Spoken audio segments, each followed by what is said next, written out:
Hello everyone and welcome to this guide for the score attack against the box witch.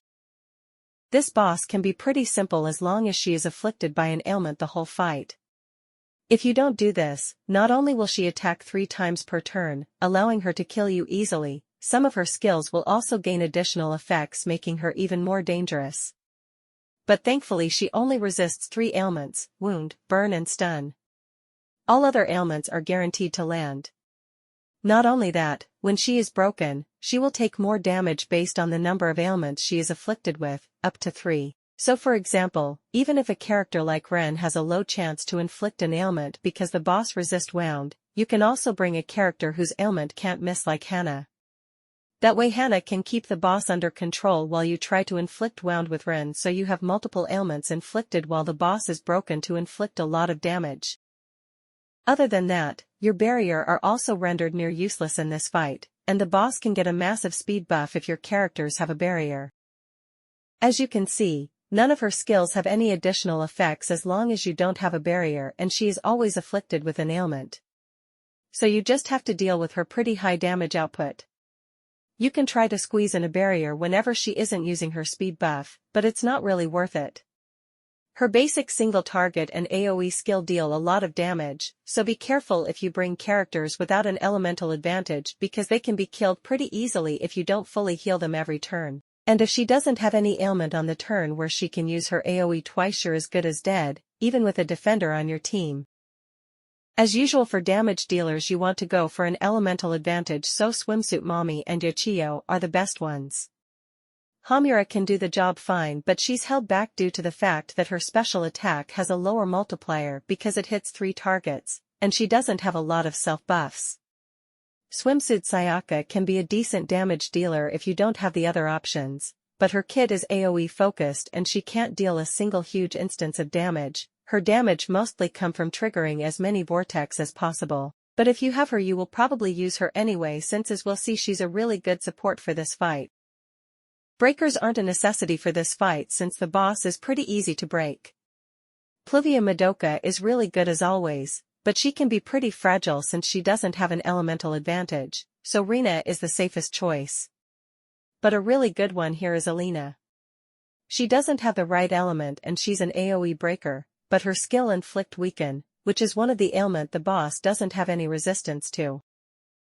As usual for score attack, we want to deal as much damage as possible, so any sustain that increase your damage is good, so you can use either Doppelei Roha or Swimsuit Madoka for this.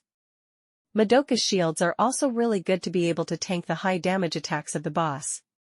Ki doesn't improve your damage, but she's just the best healer all around and her MP gain can make the fight easier. You can also bring a defender for more damage reduction as long as you don't use their barriers. For this fight we need to inflict ailments as stated earlier, so any character that can inflict one can be a good choice.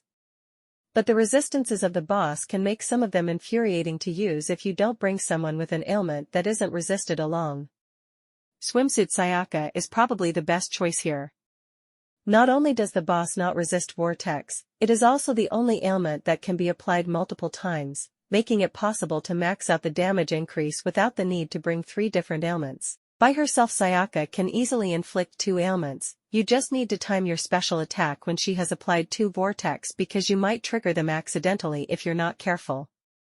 Nimue is also a solid choice since the boss doesn't resist poison, so she is worth using even without Swimsuit Mommy.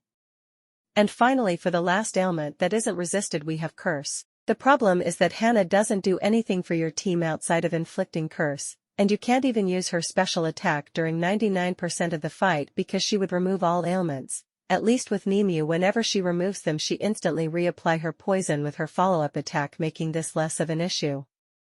Still, if you don't have any of the 5 stars with non-resisted ailment, she can be a good choice to make the fight easier, and any ailment make you deal more damage, so she's far from useless in this fight. Ran and Himika are also good despite their ailments being resisted, but they can be pretty infuriating to use.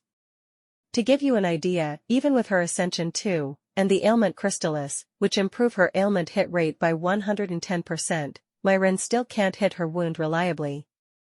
We also have Felicia to inflict stun, but winning 100 coin flips in a row might be easier than trying to land a stun.